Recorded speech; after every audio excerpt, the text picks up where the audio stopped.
Como você, médico, pode orientar familiares de pacientes borderline, seja no seu consultório, na UPA, no pronto atendimento? O fato é que você, médico, em algum momento, mesmo não sendo psiquiatra, vai se deparar com uma paciente borderline e com os seus familiares. Então, nessa aula, você vai aprender o essencial para você orientar os familiares da paciente e ter melhores resultados terapêuticos. Até porque sabemos que não existe um psicofármaco específico para tratar o quadro de borderline. A gente até pode fazer das medicações, mas são off-label. O que faz mais diferença é uma psicoterapia bem feita, dialética, comportamental e manejo do familiar, que invariavelmente vai fazer parte do problema ou da solução. Então, muito que bem, é fato que o seu paciente com transtorno de personalidade borderline, ele vai chegar no atendimento, muitas vezes com a família.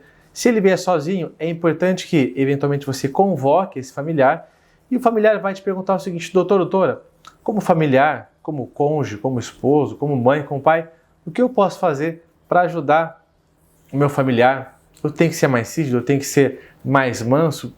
Que diabos esse quadro de transtorno de personalidade borderline? O que eu posso fazer? E você sabendo orientar, vai melhorar muito a eficácia do tratamento. Talvez você já tenha atendido pacientes, talvez não, ainda vai atender, mas antes de mais nada é importante você saber que nesse quadro, nesse transtorno de personalidade, existem vários tipos de personalidade, de transtorno de personalidade, 10 para ser mais preciso, mas é importante que você saiba alguns aspectos iniciais do diagnóstico desse quadro, que envolve uma impulsividade exacerbada no falar, no comer, relacionamentos afetivos, no sexo, onde a pessoa ela tem uma impulsividade muito grande. Pensou, agiu, pensou, falou, pensou, brigou e já vai ficar ali com comportamento excessivo. É comum que essas pacientes, eu digo essas porque normalmente são pacientes do sexo feminino, têm uma questão com a autoimagem prejudicada, são insatisfeitas com a própria autoimagem, mudam constantemente de aparência, põem tatuagem, piercing. Claro, cada um faz o que é da vida, mas tem uma inconstância em relação à própria autoimagem e uma insegurança muito grande. São mais sensíveis em relação a questões de abandono, término de relacionamento, briga na família, entre amigos, aquilo corrói, aquilo dói mais para a paciente. E costumam ter pensamentos de morte quase que cronicamente. Afinal de contas, a morte acaba sendo entendida como uma solução para um problema da paciente. Então, invariavelmente, a paciente acaba tendo crises de quebrar os objetos, quebrar as coisas em casa, de ficar mais agressiva, de gritar, episódio de frangofilia, por exemplo, sair quebrando as coisas, e crises suicidas, o paciente se corta, se automutila, vai parar no pronto-socorro e quem acaba prestando pelo atendimento não é um médico psiquiatra propriamente. Por isso que é importante que todo médico saiba minimamente conduzir esses casos. Muito que bem. Então, aqui nessa aula você vai aprender a manejar, a orientar os familiares em dois principais momentos. Um é na rotina, então na consulta de ambulatório, quando a paciente não está em crise, está minimamente estável, como é que pode otimizar o dia a dia desse convívio, e na crise, que acaba sendo muito comum, diga-se de passagem. Lembrando que, como médico, eu preciso me declarar aqui em relação aos conflitos de interesse, que não é nenhum, não tenho nenhum incentivo, nenhum patrocínio da indústria farmacêutica. Quem paga os meus honorários são os meus pacientes aqui do consultório, são os meus alunos dos meus cursos para médicos, das minhas mentorias. Então, aqui você vai ter um conteúdo sem conflitos de interesse. Muito que bem, então vamos ao primeiro ato, a rotina. O que você pode fazer orientando o familiar? Lembre, o foco aqui é orientar o familiar do paciente. E saiba que isso já é muita coisa. Primeira coisa, o familiar vai te perguntar: doutor, doutora, será que eu causei esse quadro? Será que é minha culpa que a minha familiar se corta, quer se matar? E você vai explicar que não, ela não tem esse poder todo. Ninguém pode causar um transtorno de personalidade, né? Diferente de um TCE, de um traumatismo crânioencefálico, que a pessoa vai lá e dá uma pancada na cabeça do familiar: olha, você causou isso, né? Então não, o familiar ele não causa isso. E aqui eu antecipo dúvidas que são comuns, né? Eu vejo muito aqui na minha prática, quando eu trabalhei nos dispositivos do SUS, por aí já atuei em NASF, em CAPS, em enfermaria, tudo que você imaginar, muito em pronto-socorro, são as dúvidas mais comuns, as objeções dos familiares. Segundo, olha, meu comportamento, ele contribui para não melhor, e aqui é um ponto muito importante, presta atenção, feche as outras abas que é o seguinte: a grande armadilha para o familiar são comportamentos extremos. Como assim? Por um lado, um comportamento muito permissivo. Tudo pode, tudo pode. Então, a paciente não trabalha, infringe leis, não faz o papel dela no domicílio, lavar louça, arrumar a casa. Não, porque afinal de contas, tadinho, uma paciente que é doente, familiar doente. Não é assim. O quadro de borderline, por exemplo, não torna o paciente inimputável. Ele responde legalmente pelos atos dele. Então, é importante que o familiar, com empatia, com amor, com carinho, traga para a realidade e coloque os limites de forma saudável. E o outro extremo é justamente não ter empatia nenhuma e vir com aquele discurso: olha, isso é falta de louça para lavar, isso é falta de vergonha na cara, não tem nenhum problema de saúde aí não. É um outro extremo. Então é importante que você identifique se o familiar do seu paciente se encontra em algum desses extremos e aí você ajuda a nivelar. Ainda dentro da rotina, é importante você melhorar a comunicação entre o familiar e o paciente. E essa é uma das partes chaves da aula. Inclusive temos aqui um momento foguinho. Se você é meu aluno de algum dos cursos do Psicofarmacologia AZ, de alguma mentoria, você já sabe que quando aparece aqui um momento foguinho, é um dos pontos mais úteis da aula para você sair aplicando amanhã na sua prática clínica. Então, preste atenção. Primeiro, escute até o final. Oriente o familiar do seu paciente numa discussão, numa conversa. Olha, a pessoa está falando, deixa falar. Temos 2 ouvidos e uma boca para isso, né? Escute mais. Muitas vezes só o fato do paciente ter o espaço para falar em casa, fora a terapia, já vai ser produtivo. Evite debate sobre princípios, sobre coisas muito polêmicas. Encerre o debate quando o familiar perceber que a coisa está escalando, está crescendo. Olha, vamos parar por aqui. É Bolsonaro, é Lula, é política, são temas que não vai haver um consenso, não vai ter uma dialética. Para quê? Para aquela paciente naquele momento. Não cabe. Então, o familiar identificando que a conversa está esquentando, já corta ali. Nem episódio de frangofilia, de cutting, começa do nada. De repente, a pessoa está virada no giraia. A coisa costuma ir esquentando e aí explode. Então, oriente familiar, cortar mal pela raiz quando começar. Não recompensar o comportamento inadequado. Regras são regras. Quais são os papéis daquele paciente dentro da casa? Não pode infringir leis. Não é para infantilizar. Então, traga para a realidade o familiar, o paciente, no sentido de ajudá-lo a se organizar dentro da realidade.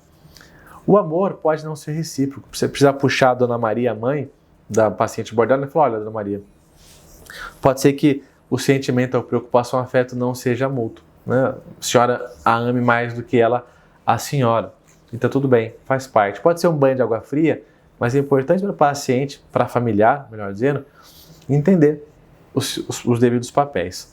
Combinado é combinado. Uma coisa muito comum que eu vejo por aí são as ameaças. Então, olha, se você fizer tal coisa, eu vou te internar, eu vou te levar para o pronto-socorro, eu vou ligar para o doutor. E aí a pessoa faz e o familiar não faz nada. Blefou e não cumpriu. Truco marreco e não tinha nada ali, né? Isso é muito ruim, porque o familiar perde a autoridade, perde a credibilidade e a conversa fica infrutífera. Muito que bem. E tão importante quanto melhorar a comunicação entre paciente e familiar, é essencial que o familiar tenha momentos de autocuidado. Afinal de contas, não só para pacientes borderline, mas é muito comum que cuidadores adoeçam e muitas vezes faleçam até antes que o próprio paciente.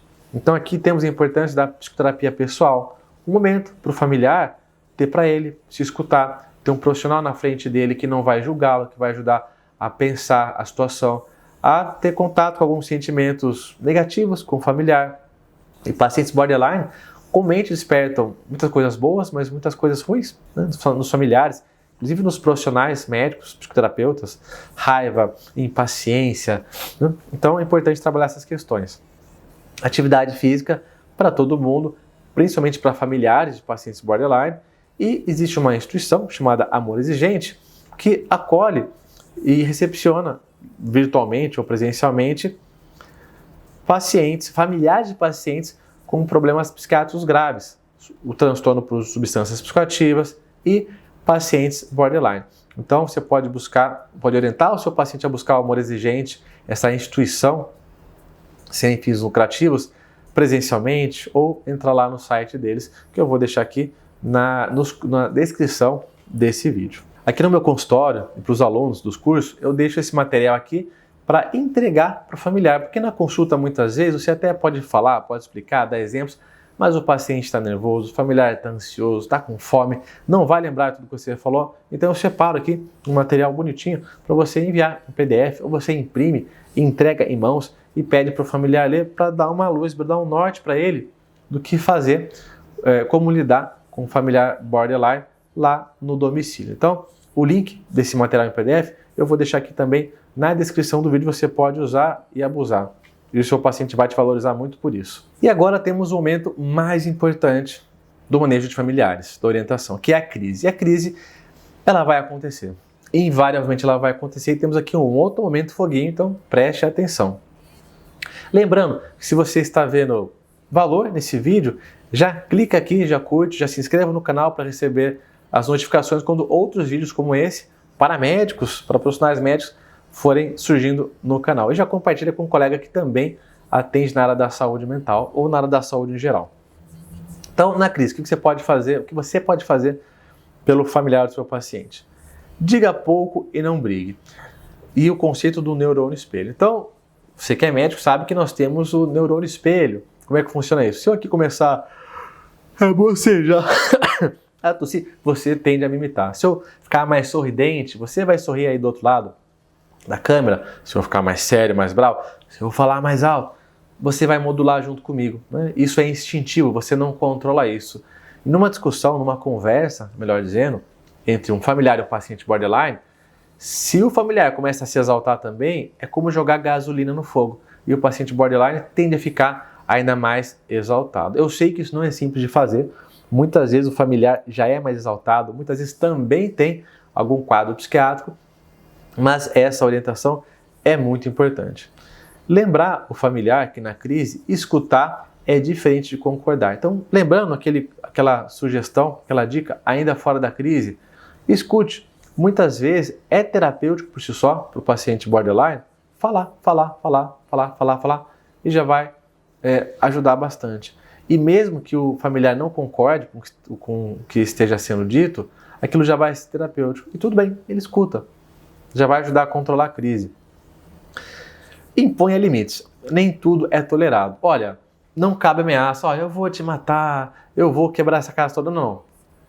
Tem limites. Vamos conversar, tudo bem que está nervosa, mas começou a ameaçar, começou a levantar muito a voz, eu vou me retirar e depois a gente conversa quando você estiver mais calma de novo. A ideia aqui é orientar o familiar para, de maneira empática, carinhosa e colocando limites, porque nem tudo é aceito, nem tudo é aceito.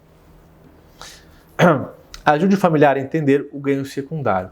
Esse conceito é importantíssimo porque acontece em toda doença, em todo quadro psiquiátrico e no quadro borderline, isso é ainda mais evidente. Eu vou trazer um exemplo aqui da prática clínica da pediatria, que é muito comum. Então imagina o seguinte, a criança lá, 3 anos, está em casa e os pais estão em pé de guerra brigando, e aí a criança começa a fazer febre. Fez febre. O que acontece? Os pais param de brigar, se entendem instantaneamente e começam a cuidar da criança, não melhora, vão no pronto-socorro, medicam, ela sai, ganha o sorvete e todo mundo fica paparicando. Essa criança teve um baita ganho, apesar da febre, apesar do desconforto. Ganhou sorvete, os pais pararam de brigar, estão ali para cuidar dela. É óbvio que ela não fez isso intencionalmente. Consegue produzir uma febre do nada. Mas teve um ganho secundário. Ela tirou proveito do adoecimento dela, teve algum ganho. E isso acontece em todo o quadro. Seja uma neoplasia, seja uma hipertensão arterial, seja um transtorno borderline. Então, muitas vezes, quando a paciente tem um diagnóstico, as pessoas pegam mais leve, as pessoas ficam mais light, né? Porque afinal de contas tem um transtorno. Né? Então, pontue, olha, familiar, existe um ganho. É claro que o terapeuta vai trabalhar com o paciente também, mas mostre para o familiar esse tal de ganho secundário. É importante também você garantir que esse paciente tenha um plano para pensamentos suicidas, que são muito comuns. E aí, né, se você for médico da paciente borderline, você pode fazer com ele, que é um plano, é um passo a passo. Não vou falar aqui nesse vídeo, isso eu falo em outros momentos, lá nos meus cursos, de um material que você entrega em mãos, para o paciente para, se ele tiver pensamentos suicidas, ele ter um passo a passo para ir mitigando esse pensamento, desde coisas que ele pode fazer sozinho, com outras pessoas, até chegar, buscar um pronto-socorro, ligar para o seu médico assistente. É importante que o familiar saiba desse plano, saiba da existência e saiba do passo a passo, justamente para poder ajudar. E a internação, em último caso, muito comum, né? Quando eu trabalhava em enfermaria, em pronto-socorro, eu via muito, o familiar chegava já, não, tem que internar, não tem mais solução em casa, tem que internar. E a internação muitas vezes não cabe para o paciente borderline. Por quê? Porque o tratamento é em sociedade, é no meio familiar. A internação psiquiátrica, já trabalhei muito em enfermaria, de psiquiatria, é para casos que a melhora vai demorar mais. Um quadro de esquizofrenia, uma dependência química, um quadro de abstinência, uma depressão grave. As crises borderline, elas são muito rápidas, 24, 48 horas. Às vezes precisa, tá tudo bem, mas não é uma intervenção de regra, acaba sendo a exceção. Então explica para o familiar, olha, ficar pedindo internação não é o tratamento. O tratamento é vincular no serviço, no CAPS, no OBS, no médico particular, né, e ir fazendo o manejo das crises quando elas acontecerem. Muito bem, então alguns pontos importantes e tarefas para casa, para o seu consultório. Lembre-se que a família, invariavelmente, ela vai fazer parte ou do problema, vai ser um gatilho para o paciente, ou vai fazer parte da solução. E que se o familiar não comparecer à consulta de rotina, né, você deve convocá-lo em algum momento para conhecer, para expor a situação, para fazer essa psicoeducação que eu estou lhe orientando. E muitas vezes no pronto-socorro, se atendeu a paciente borderline na emergência, aí sim que você vai precisar convocar, nem que seja para dar uma alta acompanhada. Segundo ponto, em relação à rotina. Se eu pudesse resumir em uma frase, que vai te ajudar a explicar para o familiar o que é ter um transtorno borderline, lembre-se dessa frase. Ter borderline é como alguém que vive com uma queimadura de 3º grau no corpo todo. Tudo vai incomodar, e muito. Quase beirando algo insuportável. Essa imagem da queimadura de 3º grau no corpo todo ajuda o familiar a se colocar na pele. Né? Só de você pensar uma queimadura desse jeito já dá um arrepio, né? Pois é isso que os pacientes borderline sentem. Né? Não é má vontade, não é falta de força de vontade, não. É um problema de saúde mental. Então, cuide em mente todas as orientações na rotina. E nas crises, assertividade com empatia. Assertividade não é falar certo, não é falar firme. Então, por exemplo, muita gente usa assertividade de maneira errada por aí. Então, eu posso ser assertivo falando uma coisa errada. Por exemplo, está chovendo aqui no meu consultório.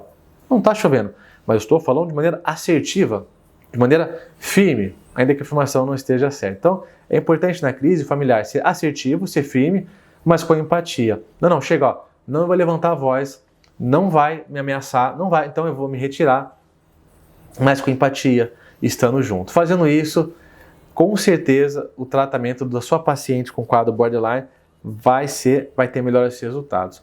E agora, além de te convidar a curtir esse vídeo, se gerou valor, compartilhar com um colega médico e já se inscrever no canal, eu quero te convidar a colocar aqui nos comentários 2 aprendizados que você teve dessa aula. Tanto para eu saber se o vídeo foi útil para você, como para você fixar melhor esse conteúdo. Estudos mostram que depois de uma aula, se você para e guarda 1, 2 conclusões principais, você retém mais informação. Então deixa aqui nos comentários, eu te vejo no próximo vídeo. Um grande abraço.